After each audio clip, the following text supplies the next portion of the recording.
Soy Beatriz Gutiérrez, pertenezco a la mesa ejecutiva de esta agrupación que nos enorgullece, la Agrupación por los Derechos Humanos, doctora María Teresa Merciadri de Morini.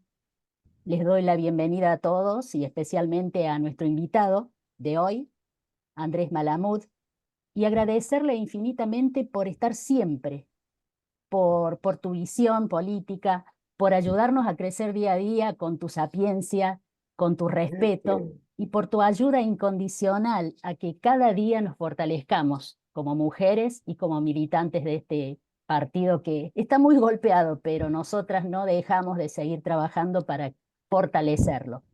Y así de ese modo, seguir creciendo como mujeres defensoras de los derechos humanos, siempre levantando la memoria de nuestra querida María Teresa Merciadri de Morini.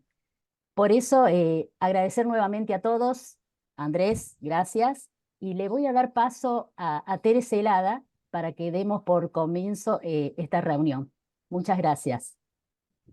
Bueno, gracias Beatriz, buenos días a todos. Unas gracias enormes, Andrés, porque la verdad que para nosotros es un placer contar con tu presencia y con el mensaje que nos vas a dar, que ya sabemos de antemano que va a ser muy bueno y muy productivo para nosotras. Bueno, Beatriz hablaba de las mujeres y nosotros no podemos dejar de mencionar a nuestra guía en este camino que estamos realizando, como lo es María Teresa Merciadri de Morini. Por eso brevemente yo voy a ir leyendo una biografía de ellas para todas aquellas personas que no tuvieron la oportunidad de conocerla. Bueno, nació en Córdoba el 21 de diciembre de 1912. Todos sabemos que fue una mujer dirigente del radicalismo cordobés, una de las mujeres más destacadas de la Unión Cívica Radical a nivel nacional. Ingresó a la Facultad de Derecho y Ciencias Sociales de la Universidad Nacional de Córdoba, egresando con el título de abogada en 1939. Al comenzar sus estudios de Derecho, trabaja en tribunales, estuvo algunos años sin ninguna categoría, trabajando ad honor en algo que la caracterizó toda la vida María Teresa, y esta característica justamente fue por ser mujer. Como abogada defendía a los obreros de manera gratuita y allí fue cuando conoce a Agustín Tosco, porque se desempeñó ella como abogada del Sindicato de Luz y Fuerza. Al dejar la función judicial, comenzó a participar activamente en política y lógicamente en la Unión Cívica Radical, y la verdad es que ocupó muchísimos cargos dentro del partido. A comenzar la década del 50 fue presidente de la Comisión Femenina de la Unión Cívica Radical. Y durante los años de la dictadura de Onganía, su casa justamente era el comité en la ciudad de Córdoba. Y allí fueron recibidos Arturo Illia, Raúl Alfonsín. La verdad que leer el currículum te pone la piel de gallina, ¿no? Fue diputada provincial, diputada nacional, una de las fundadoras del Movimiento de Renovación y Cambio. Fue presidente del Comité Provincia de la Unión Cívica Radical en 1957. Según estuve averiguando y me informaron las cordobesas que de esto saben, nunca hubo una mujer presidente en el comité de Córdoba antes de María Teresa, ni nunca la hubo después de María Teresa. Esto creo que también nos tiene que hacer repensar. Fue vicepresidente de la ONG Nuevos Derechos del Hombre, Organización de Derechos Humanos, que era un órgano consultivo de la Organización de las Naciones Unidas y que presidía en ese momento el doctor Hipólito Solari Irigoyen, otro de nuestros próceres partidarios. Bueno, también se desempeñó como subsecretaria de Culto del Ministerio de Relaciones Exteriores de la Nación y subsecretaria de los Derechos Humanos entre 1983 y 1989 con el rango de embajadora extraordinaria y plenipotenciaria. Ya tenía 73 años cuando comienza con otras mujeres a trabajar esta necesidad de la participación, de garantizar por una ley la participación de las mujeres. Y ahí fue cuando la busca Margarita Malarro de Torres, la senadora radical por la provincia de Mendoza, autora luego de la iniciativa de la ley de cupo. Ellas dos van a hablar con Florentina Gómez Miranda, y fue así, con ese trío, que nosotras arrancamos a la participación obligatoria, que como yo siempre digo, era una ley que iba a ser un piso para que podamos ser electas, y resultó ser un techo. Pero bueno, sigamos que este es nuestro camino, ya tenemos la ley de paridad y creo que esto nos tiene que ayudar bastante. En todo este tiempo en que María Teresa y las otras chicas, como me gusta decirles, trabajaban esto de la ley de cupo y se aprueba en 1991, fue María Teresa justamente la que tuvo que luchar ante la Corte Suprema de Justicia y luego recurrir a la Corte Interamericana de Derechos Humanos de la OEA, y recién en 1999 ella gana su lucha por esta defensa durante el gobierno del doctor de la Rúa, donde lógicamente tuvieron que reconocer la obligatoriedad de la ley, que no necesitaba más reconocimiento que la aprobación por parte de los legisladores. En el 2001 funda esta agrupación, la Agrupación Radical para el Cumplimiento de los Derechos Humanos de las Mujeres.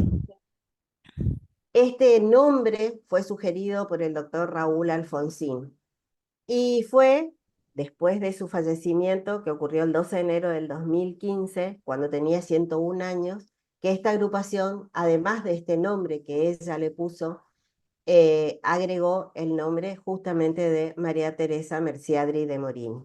Bueno, creo que este es un homenaje de los tantos que María Teresa tuvo en su vida, y después, cuando ya no la teníamos presente, pero sí la llevábamos en el corazón.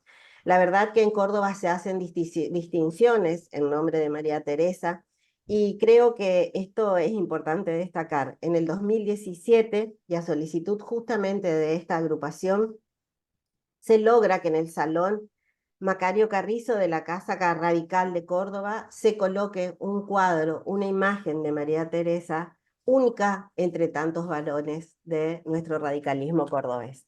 Así que este fue un pequeño y nuevo homenaje hecho a nuestra querida María Teresa, que sin lugar a dudas es nuestra maestra. Gracias, Bea, y ahora sigue Silvana. Bueno, buenos días a todas y todos. Como recién decían las chicas, un agradecimiento especial a nuestro expositor, que voy a leer uno de los tantas versiones de sus currículum porque es muy importante, pero después les voy a leer el acotado, que me parece que es el más interesante porque es el que hace él mismo. Pero Andrés Malamud nació en Olavarría, se recibió con honores en la carrera de Ciencias Políticas que cursó en la UBA, y después hizo un doctorado en Ciencias Sociales y Políticas en el Instituto Universitario Europeo. Vive en Portugal, donde trabaja como investigador de la Universidad de Lisboa, de formación y tradición de política radical, nuestro orgullo, por supuesto. Se ha reivindicado como beberiano ortodoxo, aunque un poco gramsciano. Para los que venimos de la academia, tiene ese saborcito lindo que sea ambas cosas.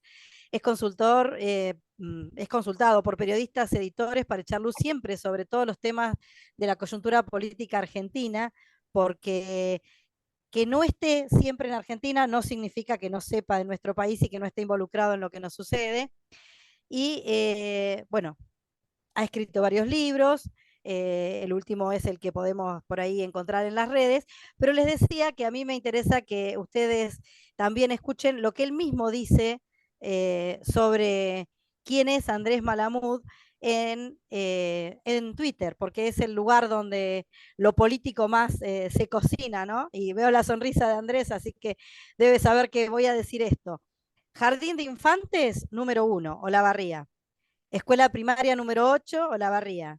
Secundaria normal, Olavarría. Universidad de Buenos Aires. Doctorado en la Unión Europea. Empleo, Universidad de Lisboa. Solo educación pública.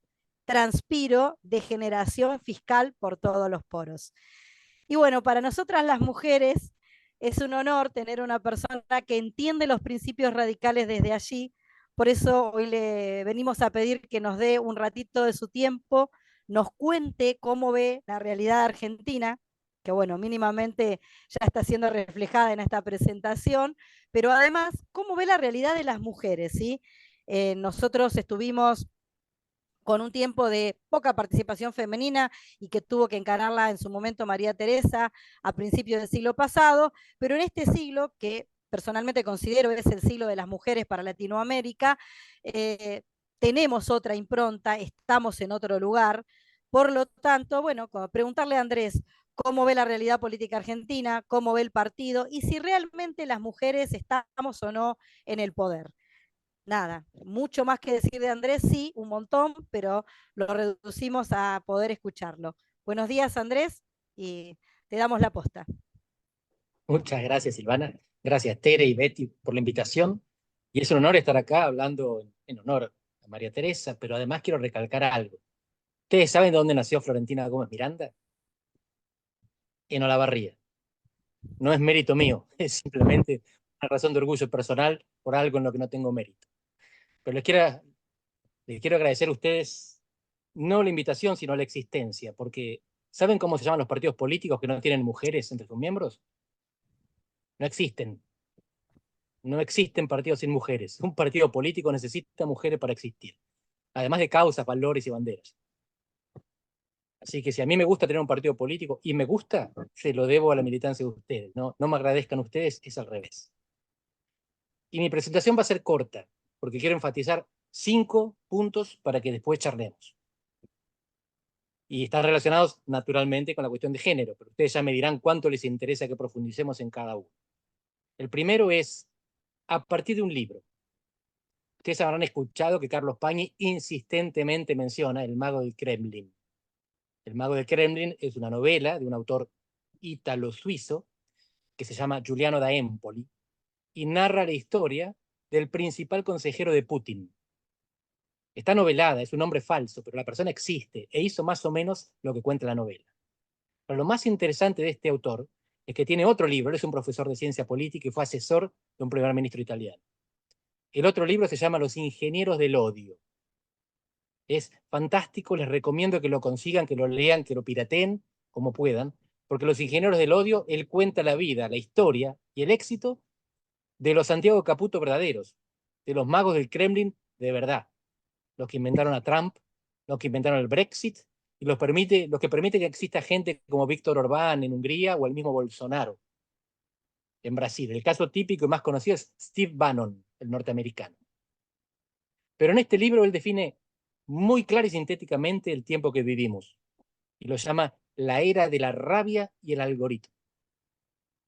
No es la era de la razón, no es la era de la moderación, es la era de la rabia, es la era en la cual tenemos las emociones a flor de piel y vienen los ingenieros con sus algoritmos, detectan esa rabia y la juntan para producir efectos políticos. La rabia tiene muchas razones de ser. La rabia deriva, por ejemplo, de la frustración económica, de sociedades que no crecen y entonces con un empleo mediocre no tenemos una vida digna. Sociedades en las cuales por primera vez la futura generación va a vivir peor que la actual generación. Esto no era así. Teníamos la idea del progreso ilimitado. Si no hay guerra, siempre los próximos van a vivir mejor que los anteriores. Ya no es así. Vivimos la era que para algunos es la de la cancelación. El que no decía las palabras correctas puede ser cancelado, realmente o virtualmente, en la vida cotidiana, material, o en la vida digital. El bullying en redes sociales es una cosa impresionante. Y todo esto lo que hace es generar reacciones muy fuertes, que son sobre todo negativas, porque hay emociones positivas, amor, esperanza, pasión por un equipo de fútbol, por una causa. Bueno, ahora lo que vemos son emociones negativas, sobre todo rabia, pero también odio, son anti-identidades. Nos definimos por lo que odiamos. Es mucho más fuerte el sentimiento anti-kirchnerista que el sentimiento kirchnerista. Es mucho más fuerte, fíjense ustedes y díganme si no, el sentimiento antirradical que el sentimiento radical. Nosotros adoramos a Alfonsín, pero supongo que no besamos su muñequito.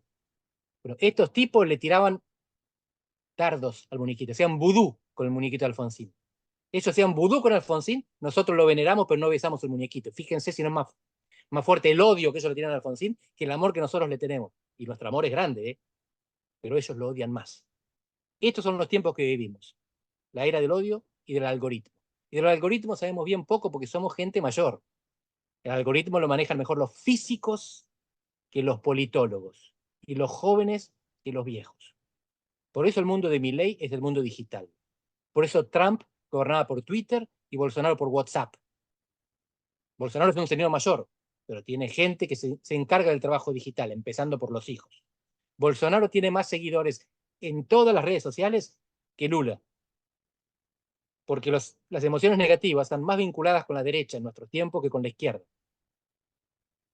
Así que el primer punto es esto: sepamos que vivimos en una era de rabia y algoritmos, es decir, emociones negativas y gente que con tecnología se encarga de canalizarlas a su favor. El radicalismo, como nosotros lo conocemos, el radicalismo del siglo XX, no puede existir si no entiende este mundo nuevo. El mundo de Alfonsín era un mundo de persuasión. Alfonsín era un pluralista. Creía que había muchos grupos sociales, algunos eran los nuestros, otros eran los de ellos, pero todos podíamos compartir lo fundamental, y convocaba a los peronistas, socialistas, demócratas, progresistas, y buscaba persuadir. Ahora no hay manera de persuadir, hay que arengar y atacar. Arengar a los propios, atacar a los ajenos. No hay paradestinatario, no hay una tribuna independiente que esté esperando que la persuadamos con buenos argumentos. Y eso para el radicalismo es trágico, que somos un partido que busca persuadir y no hay nadie que escuche para ser persuadido. Son dos bandos, no tres. Segundo punto, esto que les estoy comentando manifiesta que no estamos en un periodo de desafección. La desafección era el temor de los politólogos hace 20 años. Ellos decían, la democracia se entran en crisis porque a la gente no le importa nada. Se quedan en casa, les da todo igual. No es más así. Emociones y negativas. Lo que nosotros vimos con la alianza, perdón, con la alianza también, pero después con Cambiemos, fue una revalorización, un reencendido de la pasión militante. Milei es lo mismo con esteroides, porque la alianza y Cambiemos venían a proponer emociones positivas, esperanza, pobreza cero, sin insultar, honestidad, decía de la Rúa, pobreza cero, decía Macri. Unir a los argentinos, proponía Cambiemos en 2015. Ojo, nos vamos diferentes, en 2019 nos vamos agrietando, cabalgando la grieta. Pero cuando llega Cambiemos al gobierno en 2015 era un gobierno de unión. Se va como un gobierno de división, porque no le queda más remedio, porque fracasa en la economía, tienen que enfrentarse a un kirchnerismo refortalecido. Pero vivimos tiempos de polarización, no de desafección. Nuestro desafío no es que la gente se quede en casa y no va a votar, es que sale a la calle o a los medios y nos insulta, nos agrede y nos ataca. Y ustedes sabrán lo que es la violencia digital. El otro día, Ernesto Tenenbaum lo dijo en privado, pero después lo contó en público, así que supongo no, lo puedo repetir. Ernesto Tenenbaum publicó un libro sobre Milei. Y en ese libro, a partir de ese libro, y además por todas las cosas que dice, lo insultan y agreden violentamente los mileístas. Pero lo mismo le había pasado antes con los kirchneristas. Siempre fue violentamente agredido por la gente que estaba en los extremos de Corea. ¿Qué dice él? Que la diferencia es que los kirchneristas lo agredían físicamente, lo insultaban en los restaurantes, se metían con sus hijos en la calle, mientras que los mileístas solo lo agreden virtualmente. ¿Saben lo que me comentó alguien que conoce el medio virtual, especialista en cibertecnologías? Es porque no lo conocen. No lo conocen en tres dimensiones, no lo reconocen en la calle. No es que los mileístas sean menos agresivos que los kirchneristas, es que son más jóvenes, no ven televisión, ven los extractos que salen en las redes sociales.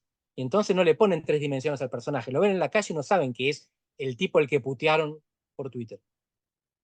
Pero estamos viviendo un fenómeno similar a lo que fue el vamos por todo en 2011, a este fenómeno de agresión en el cual le hacen vudú a Alfonsín y nos masacran por redes. No estoy victimizándome. Esto es así como funciona. Estoy tratando de entender. Entonces, primero era de rabia y algoritmo, no de racionalidad y política tradicional. Segundo, polarización en vez de desafección. No tenemos que ir a buscar a la gente en casa porque no le interesa nada. A la gente le interesa. Lo que dejamos de interesarle somos nosotros, los moderados. Hasta que alguna de nuestras banderas resuena en sus valores. La educación pública es una de las pocas cosas que el radicalismo enarbola que resuena en la sociedad argentina, porque sigue siendo el mecanismo, la educación pública en general, pero la educación pública primaria y secundaria está destruida, queda la universidad, pero la educación pública y la universidad pública lo que nos permiten la ilusión del ascenso social, quizás no necesariamente la realidad, aunque también sigue siendo realidad, la movilidad social ascendente, un poquito, pero por lo menos la aspiración a estar mejor gracias a la educación. Y ahora dos temas, ya les mencioné dos, vienen dos más que están relacionados, la brecha de género y la brecha etaria, de edades, que están relacionadas, ustedes van a ver. Primero, la brecha de género. Es la primera vez en la historia que hay un sector de la nueva generación más reaccionario que la generación anterior. Buena parte de los jóvenes de hoy son más fachos que sus padres. Esto no es históricamente así. Históricamente los jóvenes son más revolucionarios, por dos razones. Primero, porque tienen menos que perder.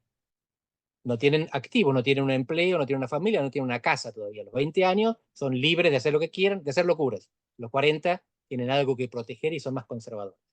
Y lo segundo son naturalmente las hormonas. Estamos más decididos a arriesgar cuando somos jóvenes que cuando somos grandes. Bueno, eso en este momento, por primera vez, lo que tenemos es una juventud más facha que la generación anterior. No más progre, no más revolucionaria, no más de izquierda, más de derecha, profundamente. Pero, cuarto punto, son los varones, no las mujeres. Las mujeres jóvenes, las chicas entre 16 y 35 años en todo el mundo, son más progresistas que sus madres. Los chicos jóvenes de 18 a 35 en todo el mundo son más conservadores que sus padres. Conservadores y en algunos casos reaccionarios.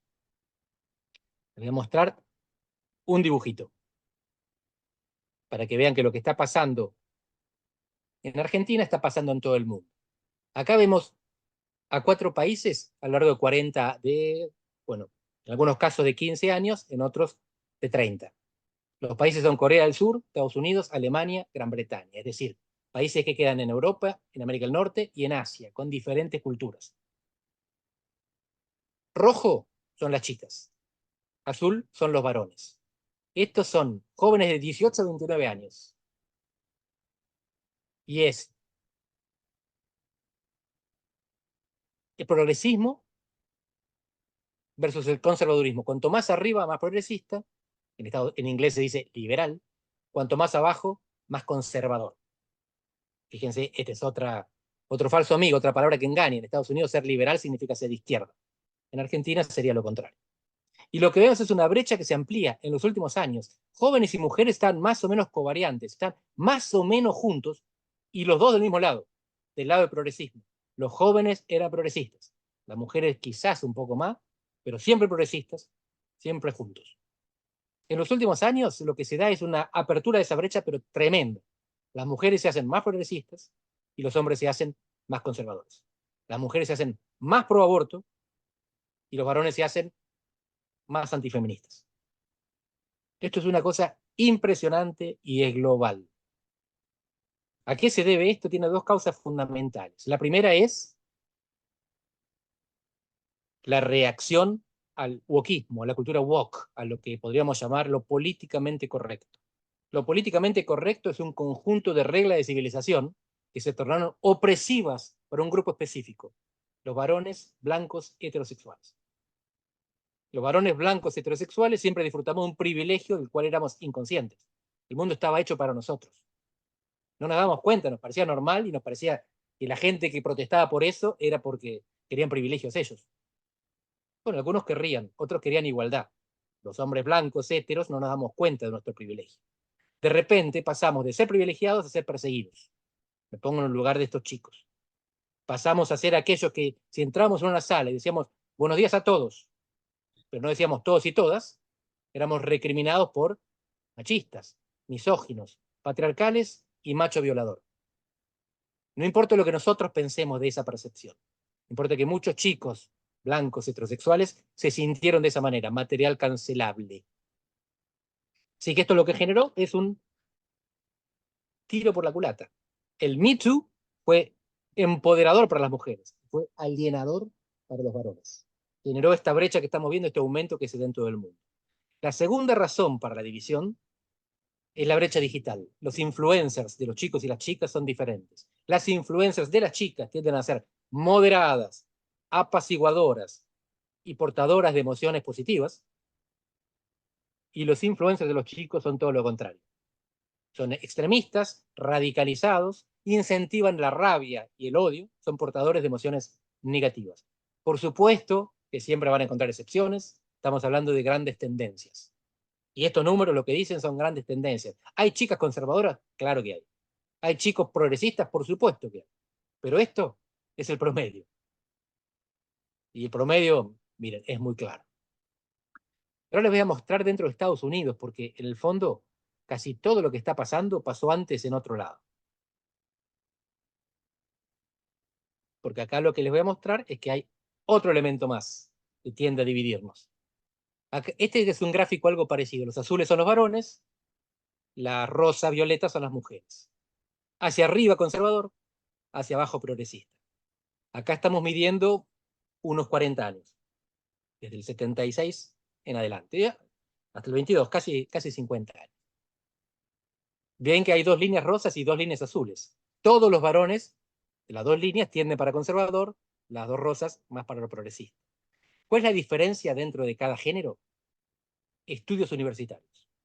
College, que es como le dicen en Estados Unidos, a la universidad. Tanto entre varones como entre mujeres, los chicos que van a la universidad son más progresistas que los que no van a la universidad. Son más woke, más políticamente correctos, más suaves, más feministas. Pero aún así, los varones que van a la universidad son más conservadores que las chicas que no van a la universidad. Es decir, buscamos a las chicas más conservadoras y a los chicos más progresistas, y los chicos siguen siendo más conservadores que las chicas. Guarda, si ustedes miran bien, ya era así.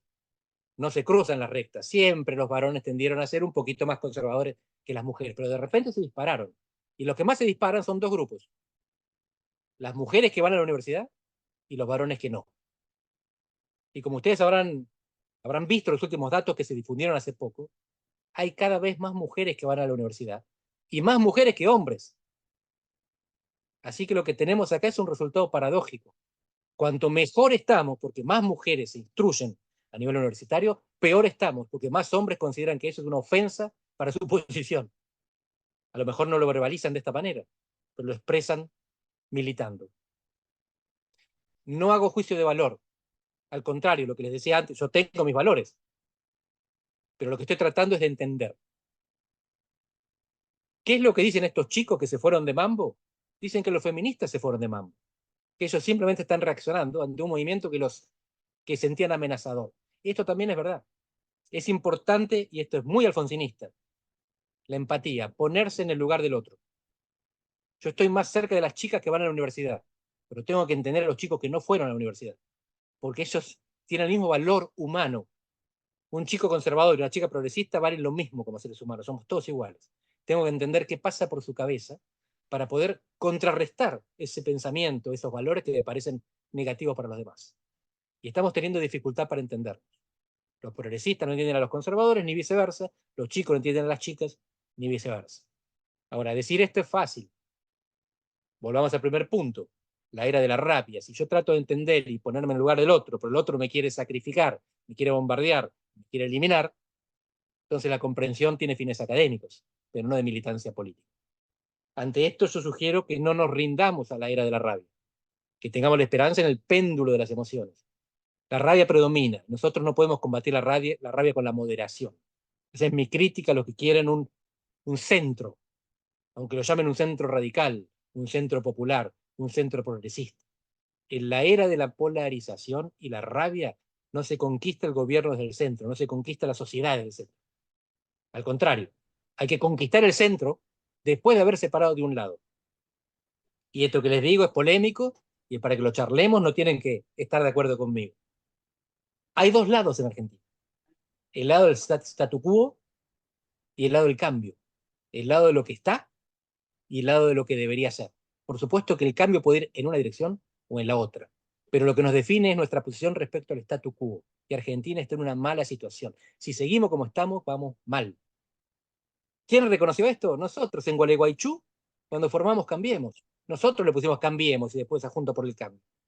¿Es Milei el cambio que nosotros queremos? Probablemente no. Pero Milei está más cerca del cambio que el statu quo. ¿Representa a Cristina Kirchner alguno de nuestros valores? Quizás, estuvo en la misma marcha, pero Cristina representa sobre todo el statu quo. Para los votantes radicales y para buena parte de la dirigencia, Milei está del lado correcto, apuntando a la dirección incorrecta. Cristina está directamente del lado incorrecto, que es algo que ella empezó a percibir. Por eso en su última carta, que es como ella se comunica, aclara algunos errores del pasado y se pone mucho más fiscalista. Empieza a reconocer el fiscalismo. Nosotros no tenemos nada de qué avergonzarnos, tenemos 5 gobernadores y 400 intendentes que son fiscalistas, que saben que no podés gastar indefinidamente más de lo que ganás. Así que el equilibrio fiscal tiene que ser una bandera radical porque somos un partido de gobierno. No puede ser una bandera de los libertarios. El déficit cero es una locura. Por definición, la política económica tiene que ser anticíclica. Desde la Biblia sabemos esto. Pero el equilibrio fiscal a largo plazo es una bandera radical que no le tenemos por qué entregar a ningún partido ni ideología. Y paso al último punto.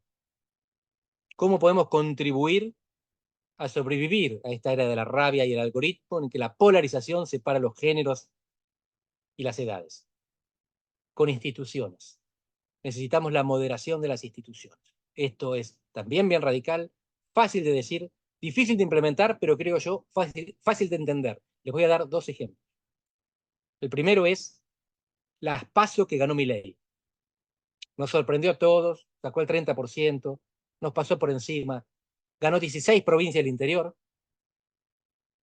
Ahora salió tercero en las 2 Buenos Aires, capital y provincia. ¿Saben por qué? Uno puede decir porque las sociedades son diferentes, porque en el interior son más gorilas. ¿Dónde? El noroeste. Ganó buena parte del noroeste. Ganó provincias patagónicas. La razón es profundamente institucional. En 5 de las 24 provincias se votó al mismo tiempo que presidente, gobernador. En las 2 Buenos Aires, Entre Ríos, Santa Cruz y Catamarca. En las 5 provincias que votaron gobernador al mismo tiempo que presidente, Milei sacó 13 puntos porcentuales menos que las otras 19 provincias. ¿Por qué? Porque los partidos movilizaron. Los partidos se jugaban a algo. Se jugaban cargos, valores, gobiernos. Y entonces movilizaron. Y los partidos cuando movilizan, fidelizan. ¿Cuánto? 13 puntos porcentuales. Ustedes me dirán, ¿no gana una elección 13? Sí, por supuesto que gana. O Milei le sacó 13 puntos porcentuales a Juntos por el Cambio. No, le sacó mucho menos que eso. Esas 5 provincias tuvieron una tremenda diferencia. Si más provincias hubieran votado gobernador, otro hubiera sido el resultado, otro sería el presidente. Así que las instituciones importan, las instituciones moderan. Segundo punto, y esto es especulativo, la boleta única de papel. Ya se usa en muchas provincias, ustedes vienen algunas provincias donde tienen la experiencia. Yo no voy a analizar a quién le conviene o a quién perjudica. Ningún sistema electoral es neutral, todos tienen beneficiados y perjudicados. Y ya está, ya no tiene sentido pensar si es bueno o malo. Está. La cuestión es cómo se instrumenta. Y es mucho más importante que la reaproximación entre representantes y representados, la diferenciación entre Buenos Aires y Nación. El efecto más importante de la boleta única va a ser desdoblar las elecciones bonaerenses. Todo lo demás es secundario al lado de esto. Vamos a tener problemas con la disciplina partidaria, va a haber un voto dividido porque la gente va a votar a Nación este, provincia este, concejales, si las provincias adhieren, concejales separados de intendentes. Pero si la provincia de Buenos Aires no se adhiere, cambiando el sistema electoral, entonces una de dos. O votan al mismo tiempo en 2 cuartos oscuros separados, o directamente desdoblan la elección y votan en 2 fechas separadas. Por primera vez en 40 años de democracia, la provincia de Buenos Aires va a dejar de ser el furgón de cola y lastre de la nación. La provincia va a estar obligada a ponerse los pantalones largos, como se decía en épocas idas, y a definir su calendario electoral, sus candidatos y su arrastre. Y no va a depender del presidente o candidato presidencial. Todos los gobernadores que tuvimos del 83 en adelante fueron esbirros, y uso la palabra estirando un poco el concepto, de un presidente. Esbirros, a veces en el buen sentido, escuderos, escoltas, soldados. Armendáriz lo fue de Alfonsín, o Armendáriz hubiera ganado sin el arrastre de Alfonsín. Cafiero es la única excepción. Él solito aspiraba a la presidencia, no la consiguió. A Duhalde lo pone Menem. Duhalde era vice de Menem. A Rucauf lo pone Menem. Rucauf era vice de Menem. A Scioli lo pone Kirchner. Scioli era vice. A Vidal la pone Macri. Vidal era vice de Macri, de Ciudad de Buenos Aires. Y finalmente Cristina no consigue un vice porque está preso, entonces pone un ministro de Economía. Es siempre así. La única provincia que tiene un esbirro como gobernador en vez de un líder político. Si la provincia de Buenos Aires se independiza de la nación, vamos a ver una política distinta. La boleta única de papel va a tener consecuencias institucionales. A partir de ahora, el 40% de los argentinos va a decidir qué hace con su provincia, con su vida. Lo más probable es que esta decisión dependa de los intendentes, los 135 intendentes. El arrastre va a ser de abajo, en vez de ser de arriba. No va a ser Cristina, o Milei, o Facundo Manes. Van a ser los intendentes en cada distrito los que determinen la composición de la legislatura y la estabilidad de sus consejos deliberantes. La Argentina que viene va a cambiar por esta ley, por esta reforma electoral. Pero el cambio no se va a dar porque los ciudadanos estén más satisfechos que antes o menos. Se va a dar porque la provincia de Buenos Aires, por primera vez, tiene la chance de independizarse del país después de su decapitación en 1880. Y esto va a ser revolucionario. ¿Cómo se va a cruzar esto con la polarización, con la rabia y con el algoritmo? Todavía no sabemos. Vivimos tiempos nuevos en Argentina, una política todavía imprevisible. Y la principal causa es la reforma electoral que torna a la provincia de Buenos Aires huérfana, si quieren, o autónoma, en el mejor de los casos. Si les parece ahora, charlamos todos. Muchas gracias. Bueno, excelente, es poco, como siempre, la explicación que nos da Andrés de la realidad que estamos viviendo. Creo que también nos dice mucho de lo que somos y de lo que tenemos que empezar a entender como partido. Personalmente, yo ya había pensado para preguntarte, y creo que también va a ser bastante polémico para iniciar algo, pero les pido a las personas que por favor escriban en el chat que desean preguntarle a Andrés o qué podemos hacer, así es más ordenado para poder hacerlo.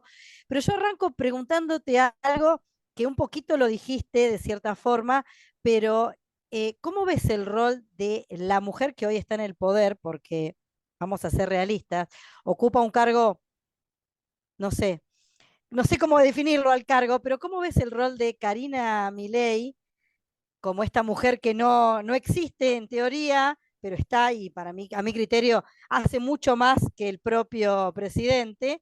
Y si ese rol va a ser tal vez en el futuro un posible rol para las mujeres o no. Muy linda pregunta. Es algo sobre lo que estamos pensando porque nunca habíamos vivido una cosa así. Lo primero que quiero destacar es que Milei la llama el jefe, artículo masculino. Así que no la tiene ahí por ser mujer. La alusión que él hace es bíblica. Moisés y Aarón. Moisés lidera a los judíos cuando se liberan de Egipto, pero Moisés era tartamudo. Aarón era el que lo traducía, era el que comunicaba. Milei se ve a sí mismo como Aarón y a Karina como Moisés. Ella es la que lo contuvo, suponemos, en épocas de turbulencia psicológica, y según él sugiere, la que lo lidera. Lo que me interesa destacar es que ella asumió la responsabilidad como secretaria general de la presidencia. Ella no es Santiago Caputo, tiene firma, y el que tiene firma tiene responsabilidad. Es decir, que cualquier delito que se comete en la función pública y lleve su firma, ella es responsable. Me parece transparente e incluso valiente. Esto lo quiero destacar. Después, el efecto que va a tener su presencia femenina sobre las luchas de las mujeres es difícil de saber. A mí me llamó la impresión que cuando conocimos su voz fue aquella vez que ella terminó con la Galería de Mujeres Argentinas Sí. para abrir la Galería de los Próceres Argentinos, entre los cuales no había una única mujer, ni una sola.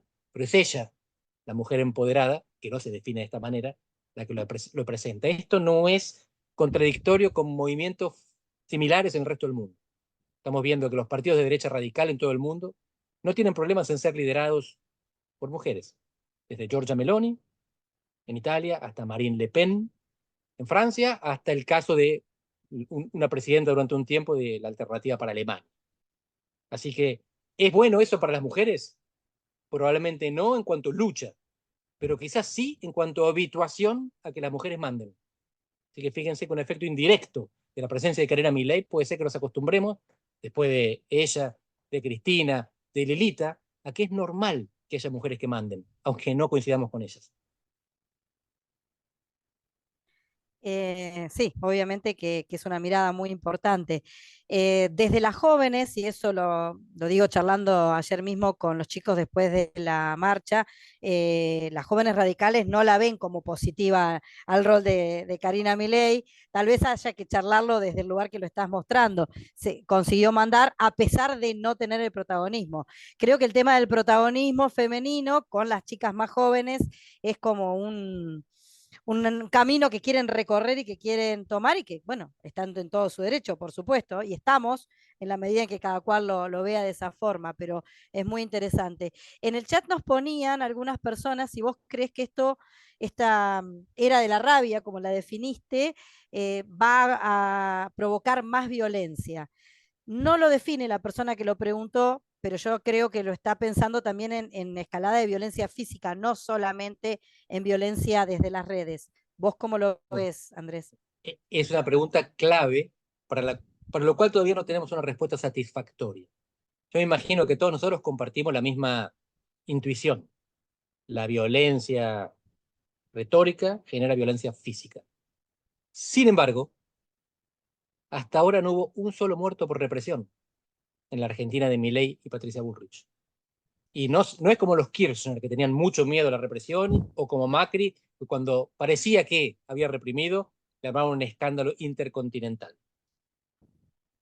Así que, por alguna razón, convencieron a sectores relevantes de la población de que no les convenía enfrentarse a las fuerzas represivas del Estado.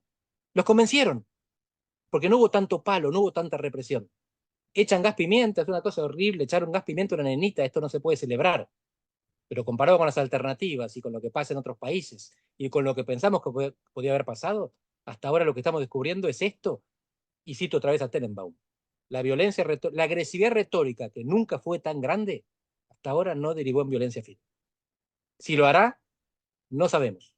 Pero por ahora no lo hizo y estamos obligados a la imaginación. Sin imaginación no pensamos mundos futuros, que son aquellos que queremos crear. Pero también estamos obligados a la realidad. Y la empiria por ahora nos dice que estos tipos son hiperviolentos en las redes y en los medios, pero no en la calle. No hay milicias armadas de mileístas fajando a los opositores.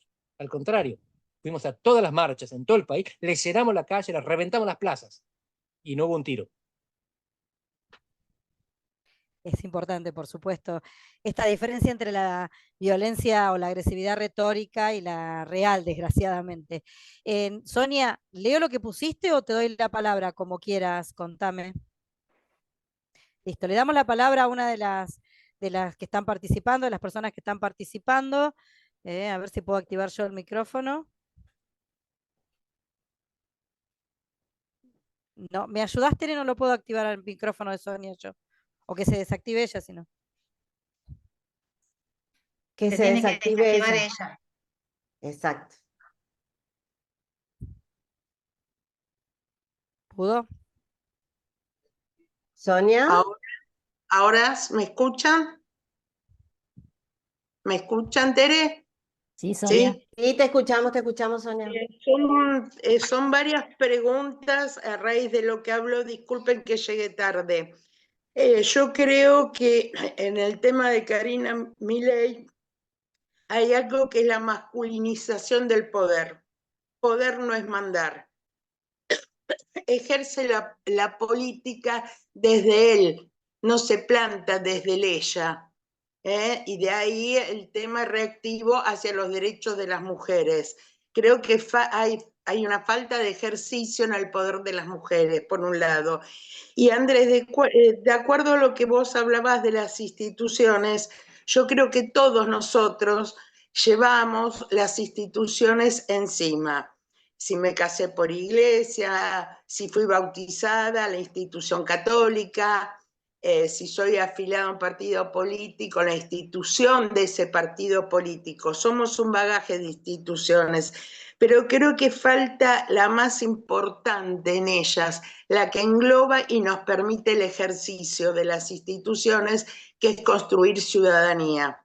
Me parece que pasaría por ahí, y construyendo ciudadanía, y de la mejor, podemos revitalizar las instituciones. No sé si estás de acuerdo o es muy complicado lo que pienso. Eso nada más. Acá estamos construyendo ciudadanía. Sí, Dentro de acá una sí. institución que es la Unión Cívica Radical. Completamente de acuerdo. Sí. No, y eso, y me parece que tenemos que discutir la masculinización del poder en las mujeres. Me voy a permitir no entrar en esa discusión. Las dejo a Bueno, ustedes. ¿Bien? No, bueno, porque no pero me me parece corresponde. que está bueno para reflexionar sobre esto, ¿eh? Claro, Porque el pero como poder no varón se no me ejerce corresponde a con mí. pero el poder no se Un varón ejerce es con la espetos última y persona que tiene que apuntar pantalones. el dedo a una mujer y decirle, vos no sos femenino. No nos corresponde a nosotros decidirlo. Está bien, ¿y qué pensás con respecto a la generación invisible? Esta generación a la cual pertenezco, la que somos invisibilizadas por los sub 40, por ejemplo. Bueno, la estoy viendo muy bien. Sí, pero acá. Y en el En este, ejercicio del poder, en este partido ustedes son mayoría. No se sienta mal. no me siento mal, pero no me siento revitalizada. Tenemos que seguir militando entonces. Bueno, sigamos. Ya Yo es. creo que esa era la respuesta. Nosotras tenemos que seguir con la militancia a pesar de, y no es porque discuta la tuya ni mucho menos, Sonia, sé que son de todas las mujeres que estamos acá y los hombres también, militantes, si no, no estaríamos, ¿no? Sacrificando algunas cuestiones, pidiendo hasta permiso para escucarlo al menos, Andrés, en otras, así que la militancia es lo que va a construir. Tal vez no la militancia como la queríamos, y Andrés bien lo explicó en el momento en que contaba la diferencia de la persuasión a la acción que tenemos que tomar ahora. Yo creo que la palabra que nosotros tenemos que poner en valor es la acción. Tengo el pedido de la palabra de Elindo Gracias. Suárez y después Sole, no hay problema. Gracias.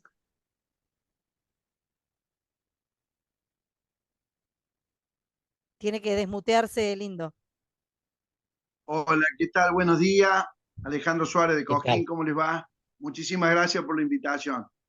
Simplemente una pregunta que me gustaría aprovechar al licenciado. ¿Cómo nos curamos nosotros en la Unión Cívica Radical? ¿Cómo sanamos internamente nosotros para poder ser una oposición real, más allá de las broncas, el ego desmedido, el orgullo que por ahí nos sobra en el partido? ¿Cómo nos sanamos, licenciado? Porque para discutir internamente lo que tenemos que discutir son proyectos, ideas y mucha militancia, pero mucha militancia, de la que estamos acostumbrados nosotros, los que venimos del 83, 90, 92. Uno ha participado bastante, ha cometido errores, pero también sigue trabajando. En los últimos 2 años hemos hecho en Cosquín y en Santa María de Punilla más de 360 fichas de afiliación, y estoy convencido que seguimos siendo un partido que invita a creer en el futuro. Pero ¿cómo nos sanamos nosotros? ¿Cómo nos sanamos? ¿Cómo nos amamos, nos volvemos a amar, a querernos y hacemos una raya para adelante? Yo creo que podemos hacerlo, creo que hay gente capacitada, creo que hay mujeres brillantes. En el grupo nuestro siempre ha superado la cantidad de mujeres y siempre nos han llevado para adelante. Disculpen si me extendí por la pregunta, Entendido. pero quiero preguntarle, ¿hay algo que nos está faltando para ser la opción nacional y provincial, pero no es para afuera, es para adentro? Estamos enojados, estamos mal con nosotros mismos. Estuve en el acto el otro día de las nuevas asunciones del Comité Provincial de Córdoba. Vi una cantidad enorme de jóvenes y de mujeres que tienen ganas, pero hay mucha competencia de ego y de orgullo y nos está cegando con lo que nosotros tenemos que hacer en política, que es armar gabinetes de trabajo, proyectos, ideas. Discúlpeme, licenciado, y a ustedes también. Muchas gracias por la invitación. La verdad que escucharlo a usted es un honor y veo gente conocida acá que tiene una trayectoria enorme de mujeres en el trabajo diario de la militancia. Pero solamente eso quería preguntarle. Gracias por la pregunta. Yo no creo en el amor forzado, creo en el interés. No nos vamos a sanar porque decidamos ser buenos y replegar nuestras mezquindades y egoísmos personales. La única manera de sanarnos es que entendamos que nos va a ir mejor juntos. Entonces el radicalismo va a seguir unido por interés. Ese interés no está claro. A muchos radicales del interior les parece que la conducción metropolitana es un lastre, una mochila de plomo, y se la quieren sacar de encima. Y a muchos radicales metropolitanos les parece que el interior es un conjunto, es un lastre conservador al que preferirían sacarse de encima. ¿Cuál es para mí el recurso al que podemos recurrir? La institución. Hubo aquella votación en el Senado, ¿ustedes se acuerdan? En el que 13 senadores radicales votaron para un lado y uno votó para el otro. Tenemos 14, 13 en el bloque, más Edith Terenzi, que está en un bloque aparte, viene de Chubut. 13 y 1. ¿Cómo hacemos para surcir un partido así? Sobre todo cuando el uno es el presidente del Comité Nacional. Hay una manera. ¿Qué es lo que todos esos radicales hicieron en común?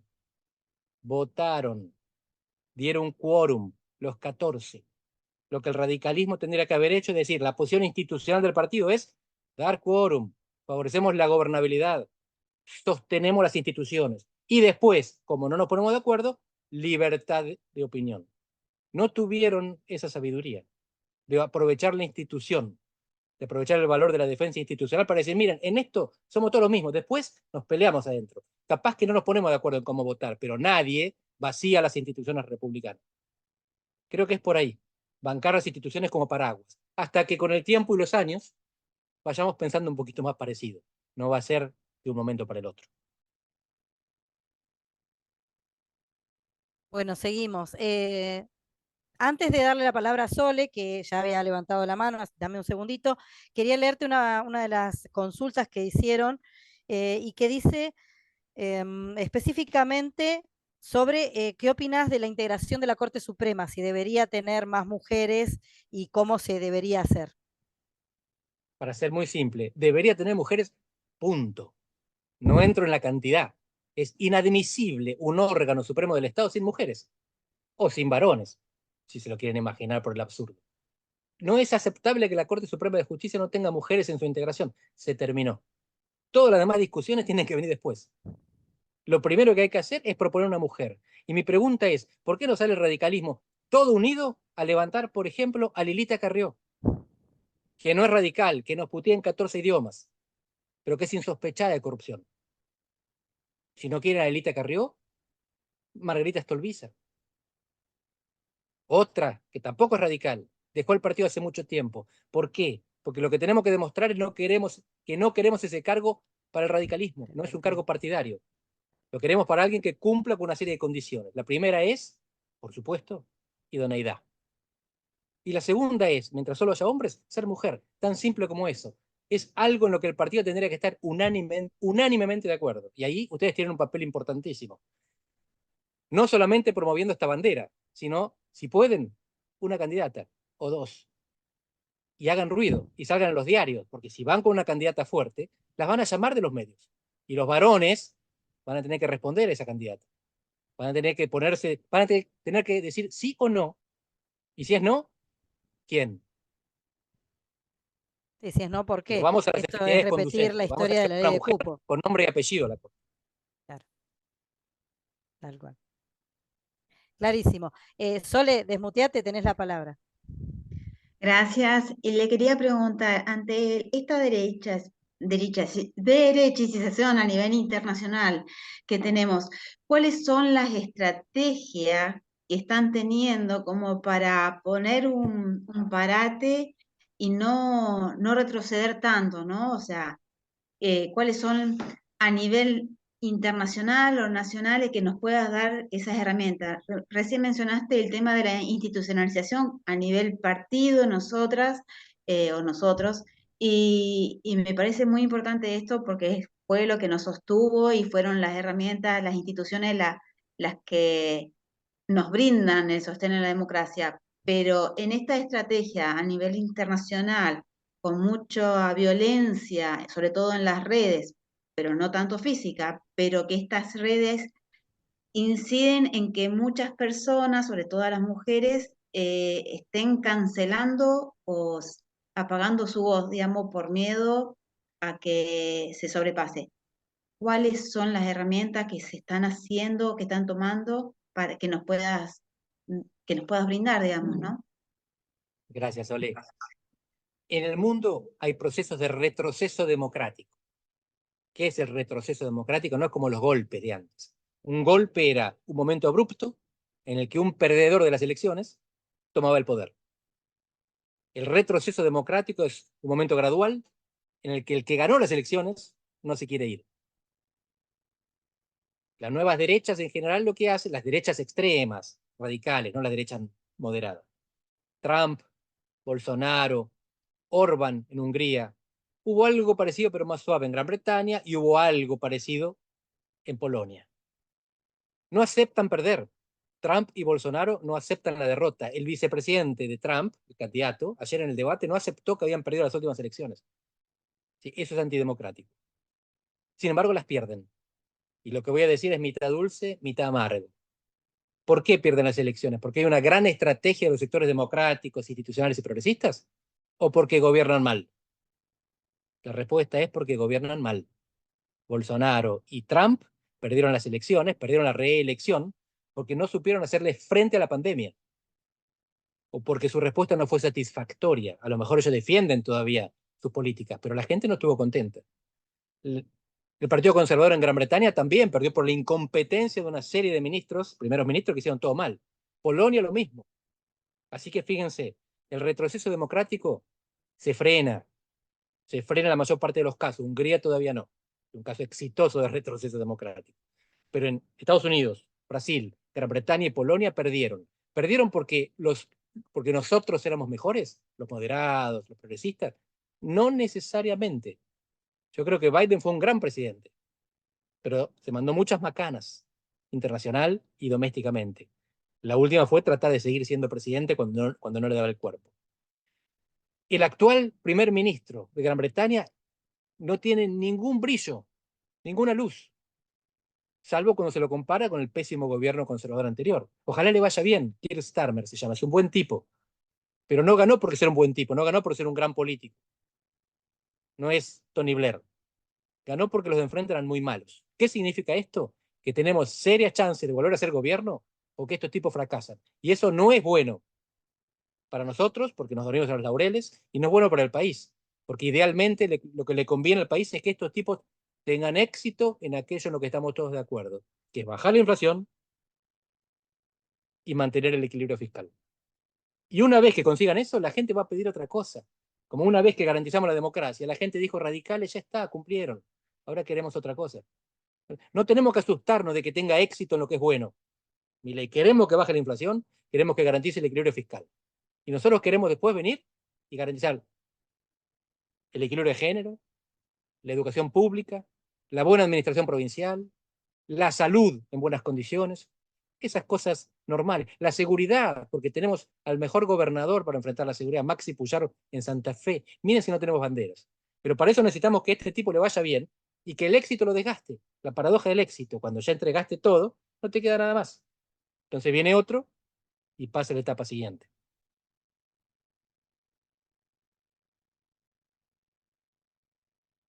Buenísimo, Andrés. Te consulto, tenemos a Claudia esperando una preguntita más y vamos cerrando.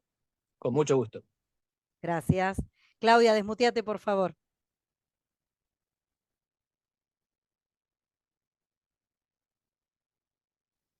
Ahí está, ¿me escuchan? Ahí está. Listo. Hola Andrés, mucho gusto. Soy Claudia, vivo en Catamarca y bueno, acá la verdad que la elección salimos cuartos, incluso después del voto en blanco, y por primera vez pusimos, la primera vez pusimos menos diputados que la Libertad Avanza, diputados provinciales. Pero bueno, mi pregunta apunta a las elecciones del año que viene. ¿Y por qué en esto? Porque esta dinámica que Milei implementa para ganar las elecciones, esto fue totalmente distinta a lo que nosotros estamos acostumbrados en las campañas electorales, de casa en casa, de ir al vecino, del voto, ¿no es cierto? Entonces, mi pregunta apunta a cómo deberíamos, tanto nosotros los radicales como todos, encarar esta nueva modalidad para las próximas elecciones, porque tampoco creo que haya mucha plata, ¿no es cierto? Que antes sí había como para la impresión de votos y todo lo que implica una campaña electoral. Entonces, mi pregunta apunta a eso, ¿cómo ves vos esta nueva dinámica para las elecciones del año que viene, ¿no? La cuestión de la plata y la política es clave en la discusión global sobre la democracia. Yo soy escéptico, porque para tener seguidores en las redes o para tener rating en los medios, uno lo que necesita es no aburrir, no necesariamente pagar. Si con mucha plata se consiguiera ganar una elección, Larreta sería presidente del universo. La gente a la que invitan los medios es la gente que consigue decir cosas sin aburrir a la audiencia, sin que te cambien de canal. Los periodistas están todo el tiempo con la cucaracha en el oído y les van cantando el rating. Y cuando ven que el rating se duerme, dicen, bueno, gracias, hasta la próxima. Y no hay próxima. Y las redes lo mismo, uno tiene que ser ingenioso y profesional. A veces los radicales escribimos mucho y mal, la gente no nos lee, cambia de canal, sigue otro. Sí. Tenemos que aprender esas cosas. Yo creo en que la militancia tiene que ser atractiva. La política tiene que ser atractiva para la gente. El radicalismo a veces es un partido aburrido.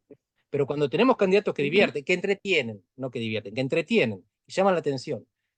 Facundo Manes, Martín Lustó, Martín Tetaz, Carolina Lozada, en otra época, Lilita Carrió. ¿Alguna vez alguien dijo que a Lilita Carrió no se le hace zapping? Está Lilita y vos podés coincidir o no, pero no le cambiás el canal porque querés escuchar lo que dice. Necesitamos más de eso. Y eso no son solamente personas providenciales que son buenas en la televisión. Somos nosotros entrenando para ser más entretenidos con nuestro mensaje.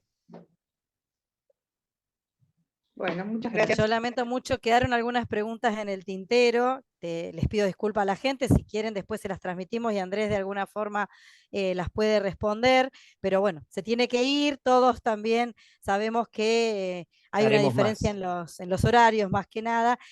Para cerrar, yo les quería hacer un pequeño comentario. Yo vengo de Chubut, de Puerto Madryn, y tenemos un gobierno integrando el gobierno provincial después de 20 años de gobiernos de distinto tintaje peronista, como podríamos decirle, porque bueno, fue bastante variadicho en Chubut. Y lo último que hicimos para los jóvenes, y eso lo hago para compartirlo porque sé que es algo que nos interesa, fue una jornada en nuestra ciudad donde nos integramos todos los gobiernos, el municipal, el provincial, sin aporte del gobierno nacional, por supuesto, porque el gobierno nacional con el déficit cero no puede aportar nada, pero trajimos a un rapero muy conocido y muy popular entre los chicos que se llama Plusito, donde se hizo una batalla, donde las reglas del juego que puso Plusito los eligió para la batalla nacional y para la que auspicia una marca que no nos auspicia a nosotros, así que lo puedo decir, que es Red Bull, que la hace internacional. Son esas batallas donde se gana hasta plata y posiciones dentro de las redes. Plusito les dijo, la única consigna es que acá se va por la positiva, no por la negativa. El primero que putee queda fuera de la competencia. Y hubo 16 chicos de toda la provincia y de Neuquén y Bahía Blanca que compitieron durante 2 días, un día sin público y el segundo día en esta jornada de jóvenes, que se logró y que se eligió a 2 jóvenes, hubo una sola mujer, pero en el rap es algo también bastante importante que haya una mujer. Se logró tener 2 clasificados de la Patagonia que pudieron comunicarse desde los 16 hasta los 32 años, que fueron las edades de los participantes, sin insultarse en el rap. Con eso quiero decirles que a pesar de la rabia, como decía Andrés, se puede lograr otro tipo de discurso y hubo también presencia de este discurso antifeminista, hubo de todo, lo que se les ocurra. Muy interesante escucharlos a los chicos, no es el rap el ritmo que más me gusta, pero me encantó escucharlos, y también eso creo que es lo que tiene que incorporar el partido. No hacemos lo que nos gusta, hacemos lo que necesita la población, hacemos lo que se vende en el mejor de los sentidos, desde el punto de vista del marketing político, y al radicalismo, bien lo dijo recién Andrés, le cuesta bastante eso, pero creo que es importante que lo aprendamos también a entender. Así que bueno, un ejemplo para que lo tengan en cuenta, a veces llamamos y buscamos gente que no estamos siempre cercana desde el punto de vista ideológico, pero nos muestran que se pueden hacer las cosas bien, y como mujeres, bueno, tener este lugar importante. No sé, Beatriz, si querés decir algo como para hacer un cierre, así lo podemos despedir, Andrés. Bueno, ante todo, sabe que muchísimas gracias, fans número 1, todas nosotras las Morini. Yo le voy a pedir a Dani que haga el cierre y agradecerte nuevamente, Andrés, por tu tiempo, porque sabemos que es valioso y que enseguida tenés muchas cosas por hacer. Así que muchísimas gracias. Adelante, Dani. Si no me engañaron, dentro de un ratito voy a estar en La Nación Más, con Bien. María Laura Santillán. Muy bien, ahí te veremos. Te vamos a ver ahí entonces. Hola Andrés, y a mí me toca despedirte con todo el placer. Yo sigo arengándola a las chicas que hace poquito te tuvimos en Corrientes. Un éxito total. Y bueno, agradecerte porque siempre tenés esta disposición, tenés tiempo para todas nuestras preguntas. Quería hoy responderle, no sé si sigue todavía ahí Sonia Frutos, cuando ella decía que era invisible. Yo todavía tengo muy presente del primer Zoom que hicimos con Andrés, cuando le preguntamos qué podíamos hacer para que nos reconozcan, y Andrés decía, visibilícense, y le dijimos, ¿cómo? Y bueno, esto es visibilizarlo, ¿no? No solo con la militancia, sino con actividades. Me encantó lo que contó, después te voy a pedir el dato, Silvana, porque es cierto, los radicales se nos caracteriza o se nos califica como que somos un poco antiguos, ortodoxos, y hay que activarse a los tiempos, a las redes, al IA y a todo lo que se viene, porque si no, no nos van a pasar por encima. Así es que bueno, agradecerte otra vez más, siempre quedan un montón de cosas por preguntarte, pero bueno, un abrazo grande, y como siempre acá de la agrupación Morini estamos con vos. Gracias a todos. Muchísimas gracias, Beso Andrés, grande. y a todos Chao, los Andrés, presentes y las gracias. presentes. Chao. Gracias. Chao, Disculpen chao, las preguntas que besos. faltan, pero bueno, no hay tiempo. Gracias, gracias.